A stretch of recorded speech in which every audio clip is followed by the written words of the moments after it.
Weekend లో మంచి kick ఇచ్చే కళ్ళు తాగుతూ దుబాయ్ లో ఎంజాయ్ చేద్దాం అనుకుంటున్నారా? అయితే వచ్చేయండి తంబూరు రెస్టారెంట్ అండ్ బార్ కి. వీళ్ళ దగ్గర మోక్టైల్స్ అండ్ కోక్టైల్స్ తో పాటు మన ఊర్లో దొరికే తాటికలు కూడా ఇక్కడ దొరుకుతున్నాయి.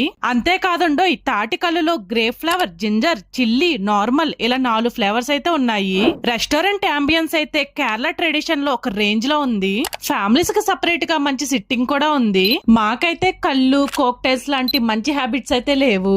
అందుకని నేను మా ఆయన కలిసి మోక్టైల్స్ అయితే ఆర్డర్ పెట్టేసుకున్నాము. మోక్టైల్స్ అయితే మింట్ అండ్ లెమన్ ఫ్లేవర్ తో తాగగానే రిఫ్రెష్ గా అనిపించింది. ఇది తాగేసిన తర్వాత కేరళ స్పెషల్ మటన్ కుందత్తం, కాందారి చికెన్, చమ్మన్ తాలిష్, కింగ్ ఫిష్, రమాన్ ఫ్రై, అలాగే పాంఫ్లెట్, కేరళ స్పెషల్ పరోటా, అలాగే పొత్తి బిర్యానీ ఒక్కొక్కటి చిత్తగొట్టేశారు. ఇంకా తిన్న తరిగేంత వరకు వాళ్ళు పాడే పాటలు వింటూ నిమ్మసోడా తాగి ముగించాం. ఇంకా రెస్టారెంట్ అడ్రస్ వచ్చేసి పనోరమా హోటల్, ఆల్ మన్కుల్ రోడ్, బర్ దుబాయ్. అలాగే వీళ్ళకి దైరా దుబాయ్ అండ్ అబుదాబిలో కూడా బ్రాంచెస్ ఉన్నాయి. డీటెయిల్స్ అన్ని కూడా కింద ట్యాగ్ చేస్తున్నాను, ఇంట్రెస్ట్ ఉంటే చూడండి.